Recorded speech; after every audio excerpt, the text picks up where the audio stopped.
Is that what's needed for a breakthrough? Of course you want to compete, but the answer is no. The answer is no.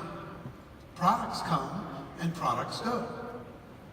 Products arrive, products depart, products change, products adapt, services do the same thing. So breakthrough products are great, but it's not the thing. Next on the list is maybe an innovative compensation plan. Some of you are saying, my compensation plan is proven to pay out more dollars, which is so silly. There's only so many dollars. Most companies pay out just about the same based upon their cost of goods on their product. So compensation plan, you might think is a competitive advantage, and it might be something that you're proud of, but it's not the difference maker for a long-term sustained dynasty. Maybe your company has perks.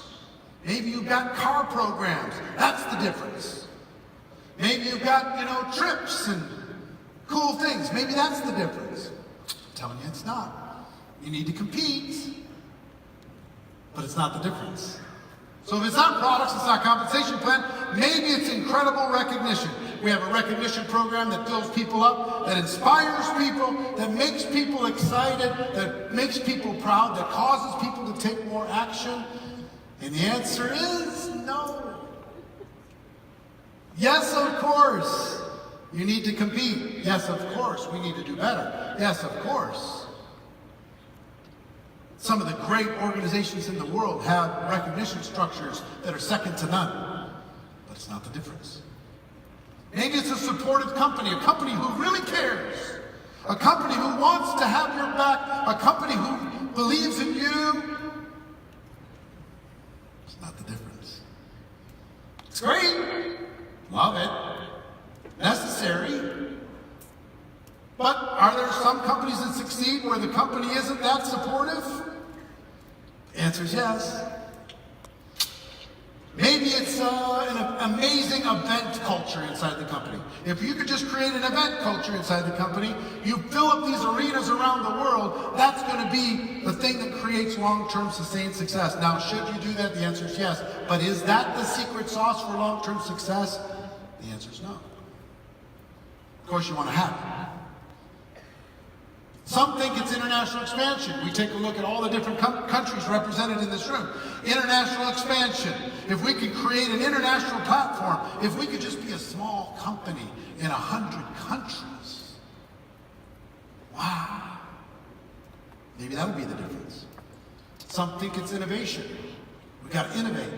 Social media, strategies, tactics, systems. Maybe it's a duplicatable system. I've heard people say, man, if anything ever happens to my company, you know what I'm going to look for? A simple, duplicatable system in some other company. Because that's the key. Now, should you have duplicatable systems? Yes. Of course. Should you have all these things? Should you have recognition? Would it be nice to have great compensation? Would it be nice to have an amazing breakthrough product that competes in the marketplace? All of that stuff is important and great, but everyone's looking there and they're looking in the wrong place for a long-term dynasty. Let me tell you, the engine that drives everything, the engine that drives all success, the engine that creates all long-term income, contribution, growth, legacy, all of it, the engine that drives it all, you know what it is? It's you. It's you. You in this room, and specifically the influencers among you. There's a difference between a distributor and an influencer. Right? Yes. I say that distributors are disposable. Professionals are permanent. Distributors come and go. Professionals will be here for the long term. So I've got to tell you The one thing that you can drive, of course you can drive recruiting, but the real thing that's the most important, more important than anything else, is the influencers in your organization. And I want to talk specifically about it because it's critically important. And everyone's looking in the wrong direction. The company needs to change the product. The company needs to do this. We've got to make this change. We've got to make that change. It has nothing to do with your dynasty. The influencers do. The influencers are the machine that drives it all. The engine within the engine. All those other things, hear me, this might be controversial. We're going to start off with a little controversy. Your impact product, you know what it is? It just buys you time to develop more influencers.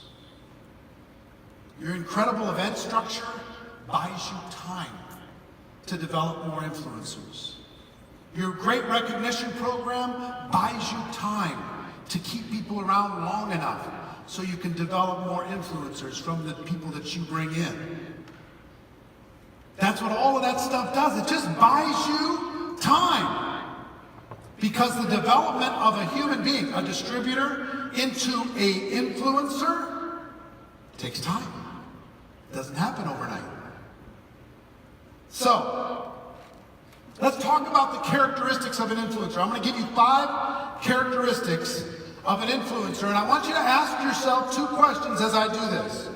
Question number 1, do you possess these 5 characteristics personally?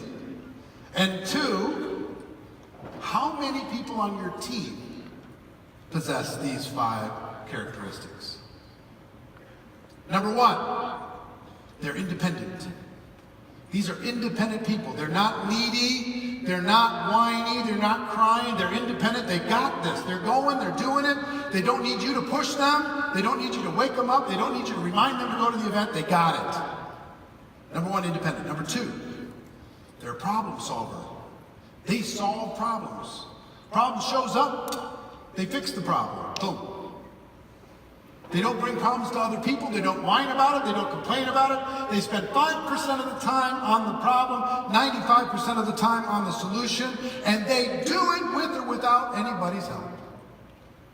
That's characteristic number 2. Characteristic number 3 is they're consistent. They just don't do it for a minute. They stay in the game. You don't have to worry about if they're hot or cold because they're in the game. Consistency, number 3. Number 4, they create action where action wouldn't have happened without them. They walk into the room and people get into more productivity. The fact that they're on the planet, even though they're 1,000 miles away, causes people to take more action.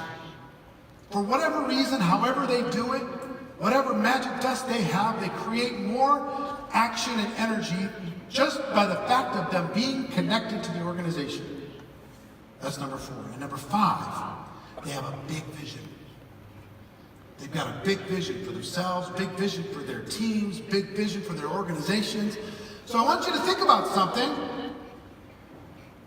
And I'm not going to ask you to answer this question like out loud, but in your notes, do you have all 5 of these characteristics? Yes or no? And if you don't, you know what you need to work on in order to become the influencer that you need to become. When problems show up, do you go into these characteristics? Or do you start complaining to the company? Do you start going to your upline? Do you start mumbling about changes that need to happen? Or whining about your product? Or hoping your convention was better? Or whatever it happens to be. Number 2, I want you to take a little inventory. How many people on your team fit this criteria? How many do you have?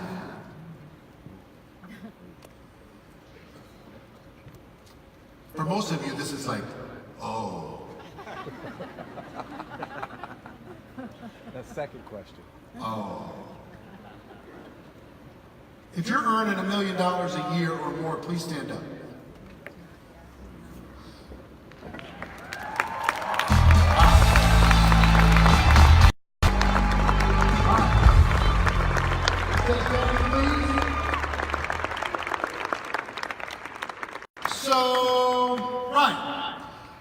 many influencers would you think you have on your team based upon this criteria, approximately?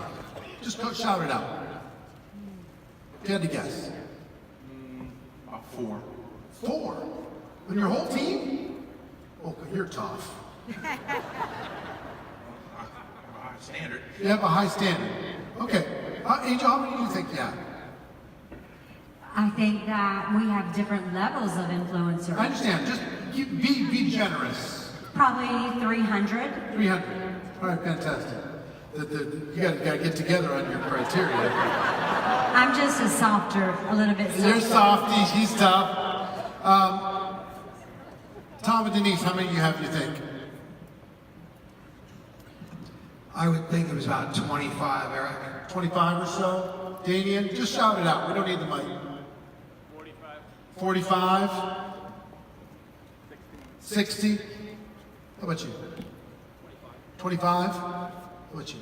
I'd say hundreds. Hundreds? Yeah. Really? How much you making, sister?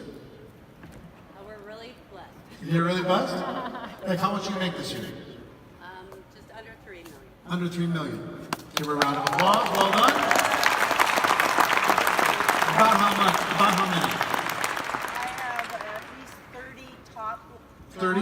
and 30 or so? about 300 that are like real close. I understand, real close. She says she has 300 real close. That's her farm team. The ones she's got on the field are 30. Okay?